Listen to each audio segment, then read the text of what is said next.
My manager blocked my raise and smirked, saying, "If you quit, I'll replace you by Friday." So I let him try for 1 week, and by day 5, the vendor contracts collapsed and legal got dragged into the mess. So yeah, I'm the guy who just watched his former manager lose about $3 million in vendor contracts because he thought I was bluffing. Spoiler alert, I wasn't. Let me back up. I worked at a mid-sized manufacturing company in the Midwest.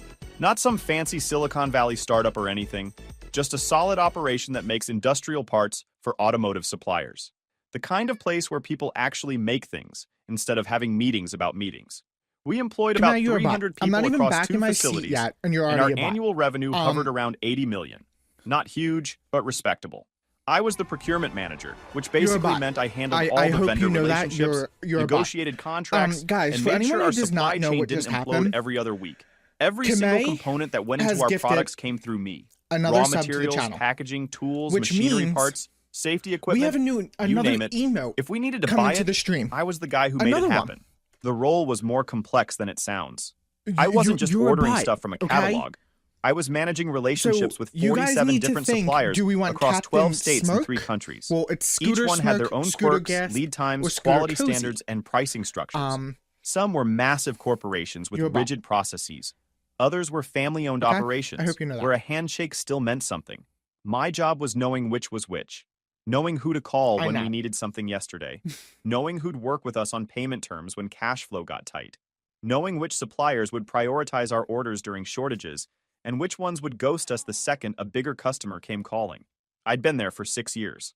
Started as a junior buyer right out of college and worked my way up. Learned the ropes, built relationships with suppliers, figured out who was reliable, and who would ghost you the second prices went up. By year 3, I was running the whole department. Just me and 2 assistants who mostly handled data entry and phone calls. Those first few years were tough. I made mistakes. Ordered too much of something, not enough of something else. Missed a delivery deadline that shut down our assembly line for half a day. That cost the company about $50,000 and nearly got me fired. I learned from it though. Started building in buffer time. Created backup supplier relationships. Developed a sixth sense for when something was about to go wrong. By year 4, I had the system humming. I'd renegotiated most of our major contracts, saving the company about $800,000 annually. I built personal relationships with key account managers at every supplier, knew their kids' names, sent Christmas cards, remembered birthdays. That probably sounds corny, but in B2B relationships, that stuff matters. People do business with people they like. I also developed a proprietary tracking system that nobody else understood. It wasn't in any manual or software program. It was a combination of spreadsheets, notes, and pure institutional knowledge. I knew which suppliers had quality issues with specific SKUs. I knew which ones would quietly extend payment terms if we were having a rough month. I knew which account managers would take my call at 7 p.m. on a Saturday if we had an emergency.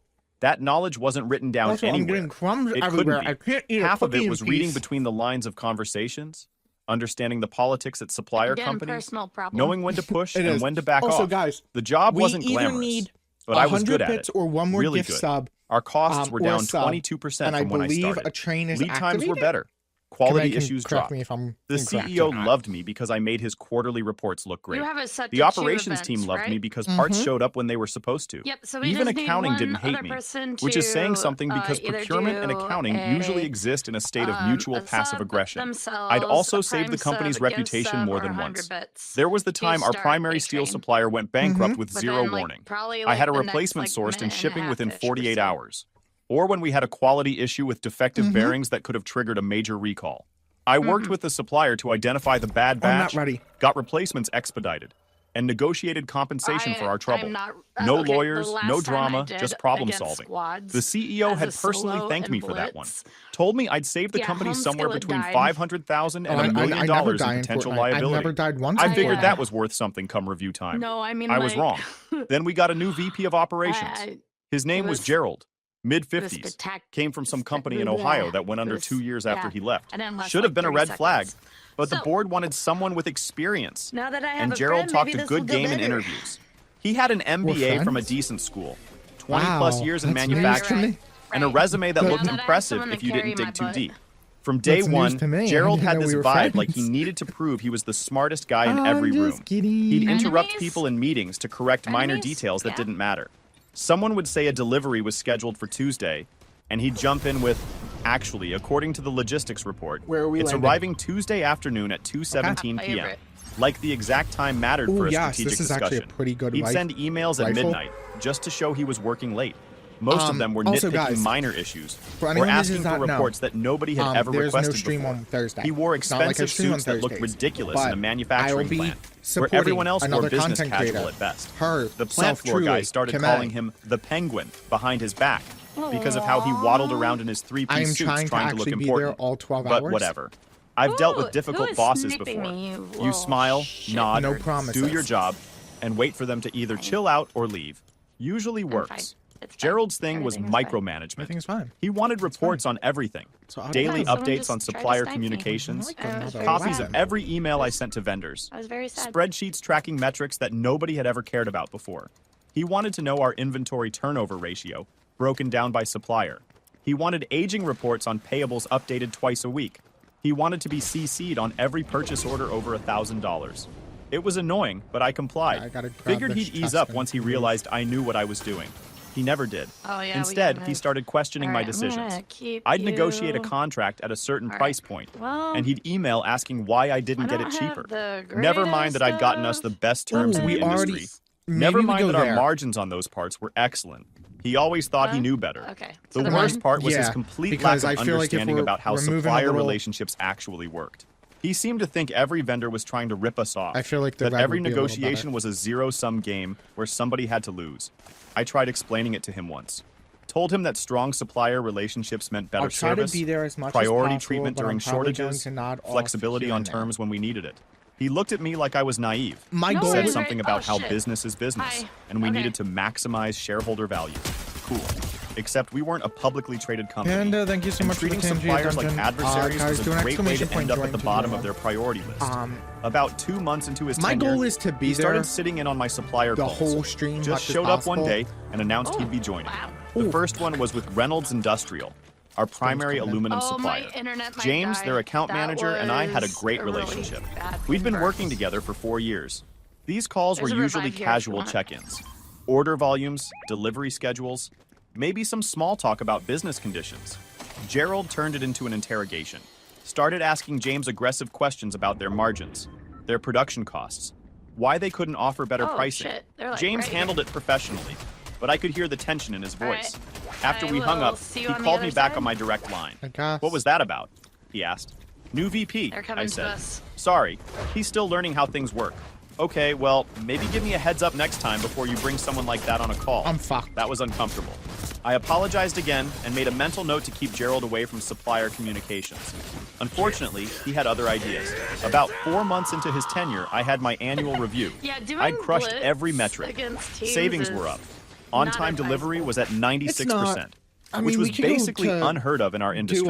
Customer complaints about parts quality were down to almost nothing. I'd renegotiated the Reynolds aluminum contract and saved us $320,000 annually. I'd found a new packaging supplier that cut costs by 18% while actually improving quality. I'd reduced our average lead time across all suppliers by 4 days, which meant less inventory sitting in our warehouse tying up cash. I walked into that review expecting a solid raise, maybe even a bonus. I'd been making $78,000 a year, which was decent, but below market rate for someone managing a department that saved the company multiple millions annually. I'd done my research. Similar roles in the area were paying between $90,000 and $100,000. Some of the bigger companies were offering even more. I'd even talked to a recruiter a few months back just to test the market. She told me I was undervalued by at least $15,000, probably more like $20,000. Said companies were desperate for experienced procurement managers who actually knew what they were doing. Told me she could have me placed within a month if I was interested. I wasn't interested then. I liked my job, liked the company, liked the people I worked with. I just wanted to be paid fairly for the value I was delivering. Gerald sat across from me with this thin smile that didn't reach his eyes. He had my review printed out, which he slid across the table. I picked it up and started reading. Every category was marked meets expectations, not exceeds, not even exceeds in some areas. Just straight meets expectations across the board. I looked up at him. I'm confused. My performance this year has been significantly above baseline. We've had record cost savings, perfect quality metrics, industry-leading delivery times, How is that just meeting expectations? He leaned back in his chair, fingers steepled like some kind of cartoon villain. Well, that's an interesting question. The way I see it, those results are what we should expect from someone in your role. You're doing your job. That's good, but it's not exceptional. I've saved the company over $2 million in the past year alone, I said, keeping my voice level. That's 4 times my total compensation. How is that not exceptional? Those savings are built into the budget, Gerald said. We expect a certain level of cost reduction year over year. You're hitting targets, which is what you're paid to do. This was gaslighting, pure and simple. Those targets didn't exist before I created them. I'd set the benchmarks through actual performance. Honestly, I want to see. And now he was acting like they'd always been the standard. I truly do. Okay, I said. Let's talk about the Reynolds contract renegotiation. I saved us over $300,000 annually with better terms and actually improved the relationship. That wasn't budgeted. That was proactive value creation. Gerald waved his hand dismissively. Any competent procurement manager should be constantly looking for better terms. I'm too busy. Again, that's your job. I felt my jaw tighten, but I kept my voice level. I understand budget constraints, but I've delivered significant value. The cost savings alone from my work this year exceed $2 million.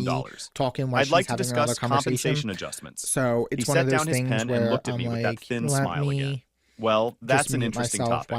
I've been reviewing the budget, and frankly, I don't see room for increases right now. We need to be smart about spending. I want to play tomorrow, this was rich coming from the guy who just spent $15,000 remodeling his office with new furniture, a coffee bar, and some kind of fancy air purifier that supposedly improved cognitive function. The old office had been fine. This was just ego spending. With respect, I said, I've exceeded expectations across every measurable category. I've researched comparable positions, and the market rate for this role is significantly higher than my current salary.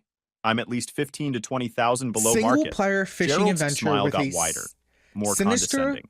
You know, I hear this a lot from people. You sell your they catch, look at some online boat, salary surveys and think they're underpaid. Us, Captain, but those surveys don't account for everything. The stability of working here, the benefits, the work-life balance. When you factor in the total compensation package, you're doing quite well. I'm not talking about online surveys, I said. I'm talking about direct conversations with recruiters and colleagues in similar roles. Oh, hello. The market is clear. Mind. Well, Gerald said, sitting forward, you're welcome to explore other opportunities if you feel undervalued. But I should tell you, in my experience, people who threaten to leave rarely follow through. Oh, and if you did quit, I'd have you replaced by Friday. Procurement isn't exactly rocket science. I don't know. There it was. That smirk. Like he'd just checkmated me. I could hear he you continued, on your screen, apparently enjoying himself.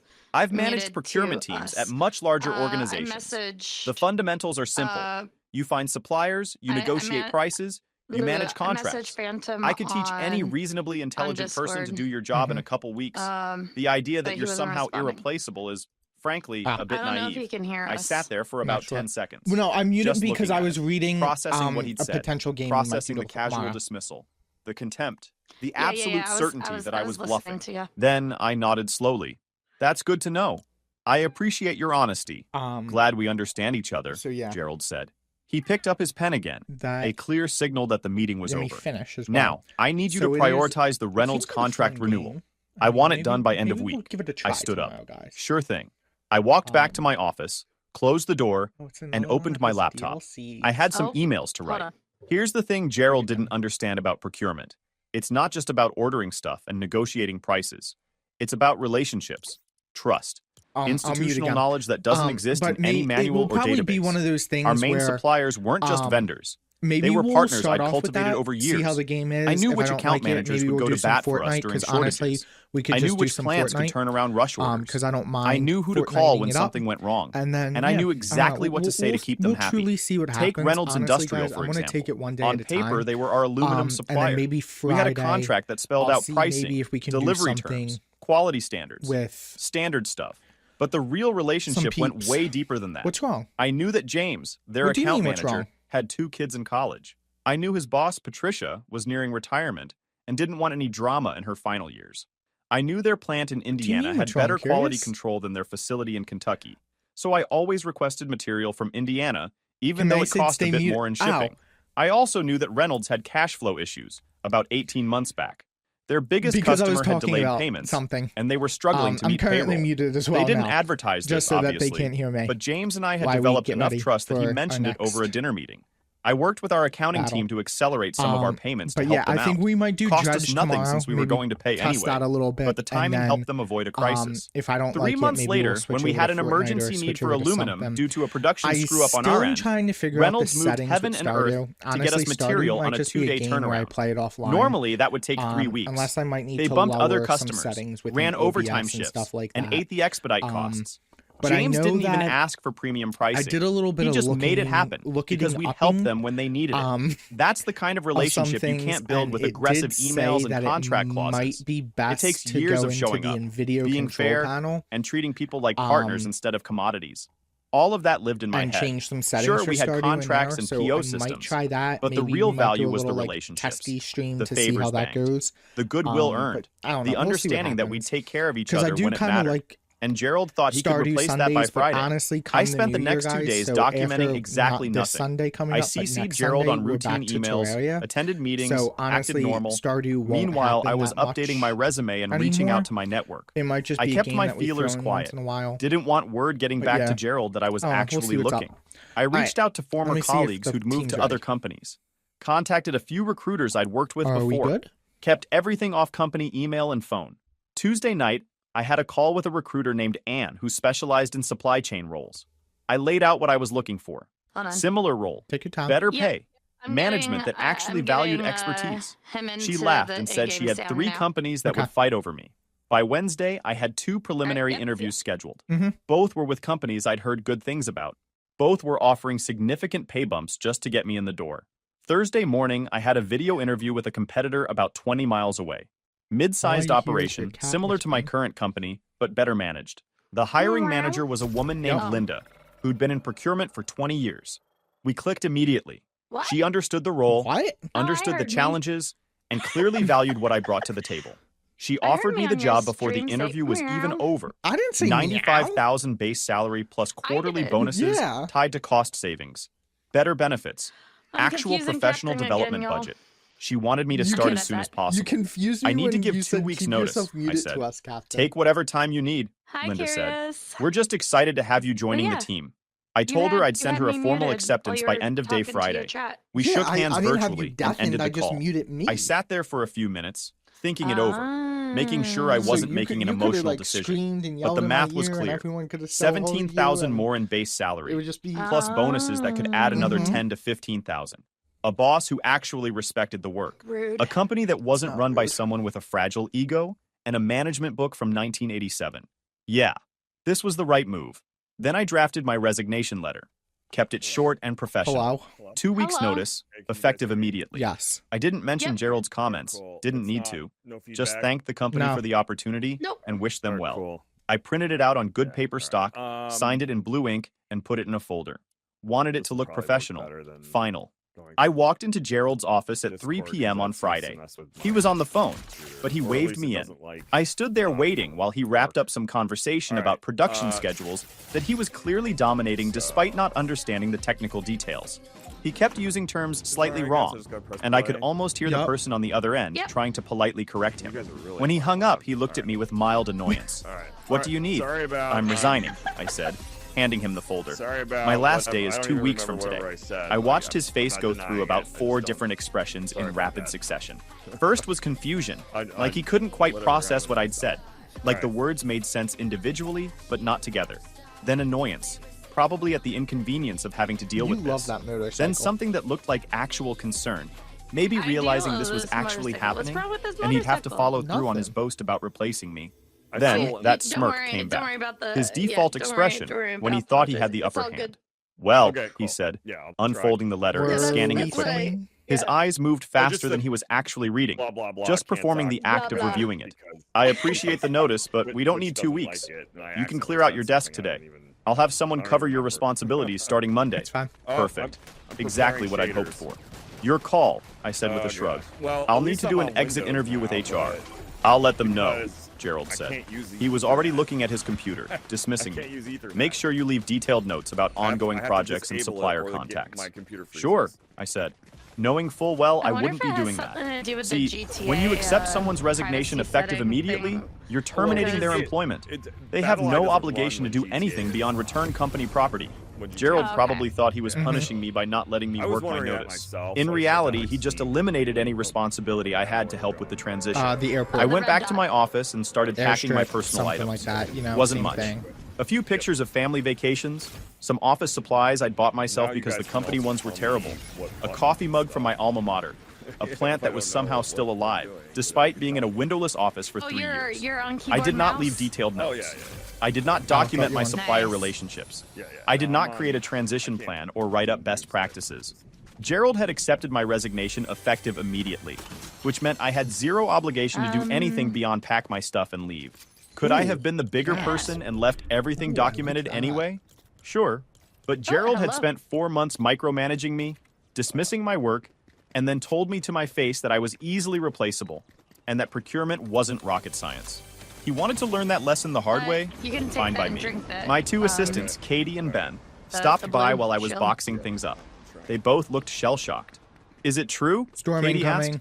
You're leaving today? Okay. Yep. Because of Gerald. I looked at her. She was sharp, mid-20s, had been with me for about 2 years. Where are we headed? She'd figure it out eventually, but I wasn't going to trash talk on my way out. I got a better offer, I said. Sometimes you have to make moves. Ben nodded. He was quieter than Katie, but equally capable. Okay. Had a good head for Oh my numbers God. and supplier analytics. Are they hiring where you're going? I wrote who's down Linda's shooting at contact me? information and handed it to him. If things I get weird shot you here, back. reach out. Can't promise anything, but she's building I a hit him for team. like They 55. both thanked me. Katie looked like she wanted to say more, but I could see Ben pulling her back. They knew what was coming even if they didn't want to admit it. The department was going to be Brennan, get it, chaos it's without fine. someone who knew the relationships, and they'd be the ones dealing with it firsthand. I felt bad for them. That's They were good fine. people who didn't deserve to Oh, get by the caught way, in the it's fallout of 3v4, Gerald's ego. just to But let I y'all couldn't know. save them. They'd have to like make their that. own calls about whether to stick around. Oh, not On that my it's way 3. out, Okay, I I'm stopped by to see Rachel in about HR. to, She's good people. engage Been there with, longer than anyone and actually cares about employees, which is rare in HR. Most HR departments exist to protect the company. We're fine. Rachel actually tried to balance that with looking out for employees. I'm heading out, I told her. Gerald said you'd handle the exit paperwork. I got him. Her eyebrows went up. He's accepting your resignation person with effective the sword. immediately? Yep. She sighed and pulled up something on her computer. That's not standard protocol. Almost We're ran supposed to out. have You've proper been knowledge flying. Have transfer, fun. offboarding procedures, exit interviews done at the end of the notice period. Okay. But okay, I'll process everything. Okay, Do you have time we're for an behind exit you. interview now? You're being you're, shut sure. up. You're getting We shut went up. into I'm one of the behind small the conference rooms. rock. Rachel had a standard form with the usual questions. She went through them methodically, typing my responses. Why are you leaving? Better opportunity at a competitor. More money. Oh, fuck, Better I'm growth down. prospects. What could we have done better? Could have addressed lightsabers, compensation concerns before it became an know. issue. Would you recommend this company to others? Depends on the role and the management. She paused at that last one. Can you elaborate? The company has good people and solid fundamentals, I said carefully. But recent you guys management down? changes have created some challenges. Oh. I'd Yeah, recommend we're it to dead. someone who's a good fit for the current Well, leadership I was style. just We Rachel came in typed that, fourth. then stopped and The looked lack at of me. life. Off the record, Well, it said sure, you came Gerald's in going to fourth, screw so this I up, thought isn't it he? just meant me I met her coming eyes. in fourth. I not think like the Gerald whole believes team procurement coming is in simpler fourth. than it actually The whole is. team came He'll in. figure it out Yeah. eventually. The whole team Question came is in. how much it'll If you cost see before he the does. thing, She nodded that's what it slowly. is. For what it's worth, I pushed There back is on his no, decision like, to let one you go person's immediately. getting third and Told the him other we needed a person's proper getting transition second, and the period. other person's He getting overruled me. You never know. Said he wanted to send a message never that know. And nobody's would you be irreplaceable. 10th? Well, I said, Oh, he's so about I'm to a find out 10th. if that's true. Can I give you some What? advice? Sure. Document Provide the everything entire about team, today. right? It's The not- time Gerald accepted your Yeah. resignation. Yeah. Exactly what he said. right there. The fact that he terminated you Ooh, effective let's immediately. go. Save any emails. Just in case there's any weirdness later with final pay or benefits, hate this weapon. or if he tries to claim glad you you're abandoned happy. your position. I I'm appreciated always that. happy about Rachel this was weapon. covering her own bases too, protecting the better company than from the only potential weapon he likes. liability, but she was also looking out Why? for me. Why? This That's is the balance my good HR fucking people spot. want. I'm dead. Will do, I said. And Rachel, you might want to update your own resume. Oh, whole so I don't team, think this because is they going to came get better down with before us. it gets worse. Well, that She was gave me a Yeah, sad yeah. smile. awful. Already Well, they started. did a good job. We shook hands, and I walked out to my Wow, car someone around didn't come to 5:30. Okay, Threw my okay, box keep in the the back airfield seat. with us. Felt lighter than I had in months. Try to- The weekend was quiet. I didn't think Rescue about us? work. Yep. Didn't stress about Monday. Just enjoyed being free. Monday morning at my new company was standard orientation stuff. Paperwork. Meeting the team. But the atmosphere was completely different. People actually seemed engaged. Nobody walking on eggshells. Oh, I didn't mean to hit that Linda button. met with me for about 2 hours. She was direct, asked good questions, clearly had a strategic vision. I hired you because you're an expert, she said. I'm not going to micromanage you. You'll have autonomy to make decisions. Keep me informed on major stuff. But day to day, that's your domain. Music to my ears. I spent the rest of the week getting oriented, meeting suppliers, understanding contracts, figuring out systems. Good work without constant interference. I didn't think about my old job at all. Until Tuesday afternoon when my phone rang. Unknown number, but local area code. I answered. Hey, it's James from Reynolds Industrial. Is this a good time? James was the account manager for our biggest aluminum supplier. Reynolds provided about 40% of our raw materials. The contract was worth roughly $2 million annually. Hey, James, I said. What's up? I got a weird email from your company yesterday. Someone named Gerald asking to renegotiate our contract terms. Wanted better pricing and shorter lead times. It was pretty aggressive. I almost laughed. I don't work there anymore. Resigned last week. There was a pause. You're serious? Yes. Yeah. I'm at a new company now. Damn, James said. I didn't know. Who's handling procurement? No idea. Gerald's the VP of operations. I guess he's managing it directly until they hire someone. Another pause. Well, that explains the tone. Look, I'm going to be straight with you. We've worked together for 4 years. You've always been fair, and you understand our constraints. This Gerald guy sent me an email demanding we cut prices by 15% and reduce lead times by a week. No discussion, just demands. That sounds like Gerald. Yeah, well, I told him we can't do that. Our margins are already tight. He responded saying if we can't meet his terms, he'll find another supplier. So I'm calling to give you a heads up that we're probably pulling out of that contract. I felt a cold spike of satisfaction. That's your call to make, James. For what it's worth, Reynolds has been a great partner. I appreciated working with you. Same here, he said. If you need a supplier at your new company, give me a ring. I'll take care of you. Will do. Thanks for the heads up. I hung up and sat there for a minute. Reynolds pulling out was a massive problem. Finding a replacement would take weeks, and getting pricing anywhere close to what we'd negotiated would be nearly impossible. Part of me felt bad for the people who'd have to deal with the fallout, but then I remembered Gerald's smirk. The way he told me I'd be replaced by Friday. I went back to work. Over the next 3 days, I got 7 more calls. Chris from Tri-State Plastics, our steel supplier, the packaging vendor, all of them with the same story. Gerald had sent aggressive emails demanding price cuts, threatening to replace them if they didn't comply. Every single one was walking away. I didn't lie to any of them, just told them the truth. I'd left, Gerald was handling procurement, and they should make whatever decision made sense for their business. Friday afternoon, Rachel called me. She sounded stressed. I need to ask you something off the record, she said. Okay. Did you do anything to sabotage the supplier relationships before you left? I kept my voice calm. No. I resigned, packed my desk, and left. Gerald chose to accept my resignation effective immediately, so I didn't even work my notice period. That's what I thought. I had to ask because Gerald is losing his mind. Apparently, every major supplier is either threatening to terminate or has already sent cancellation notices. He's claiming you must have poisoned them against the company.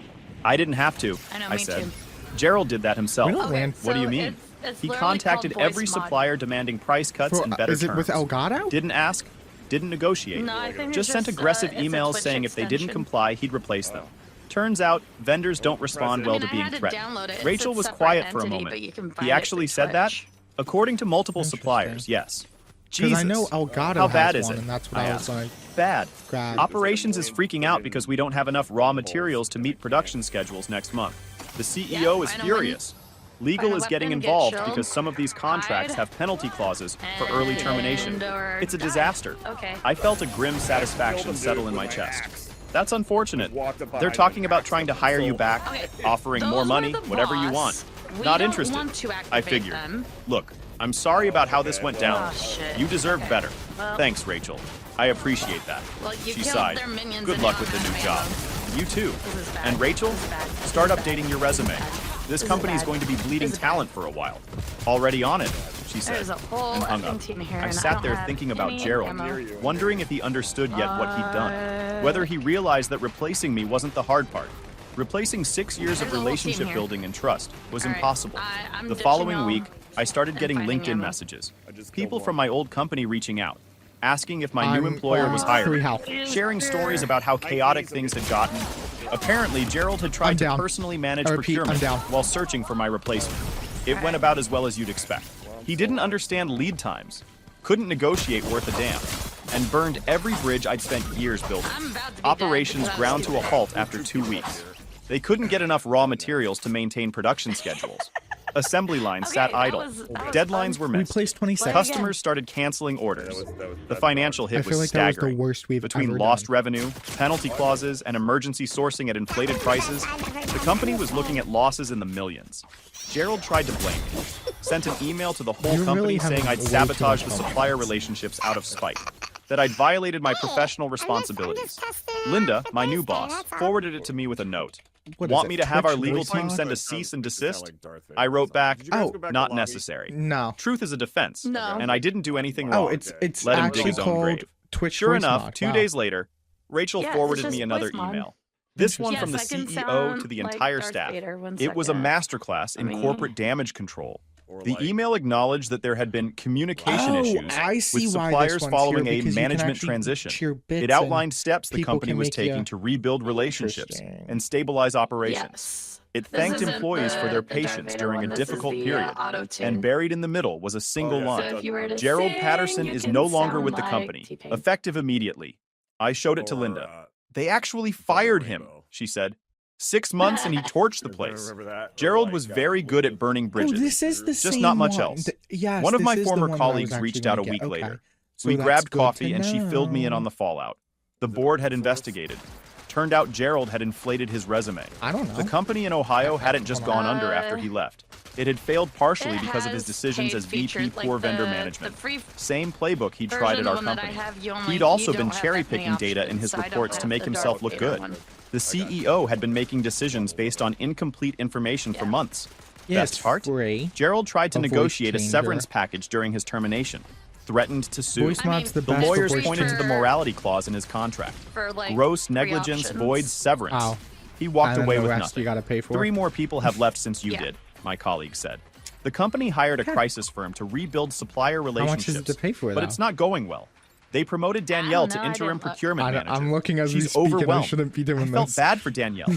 Good kid, impossible situation. Tell her she can call me if she needs advice, I said. Off the record, we finished our coffee and I headed back to my new office. Sometimes the best revenge is just stepping aside and letting someone destroy themselves. 3 months later, I got an email from the CEO of my old company. It was carefully worded, professional, but the desperation leaked through anyway.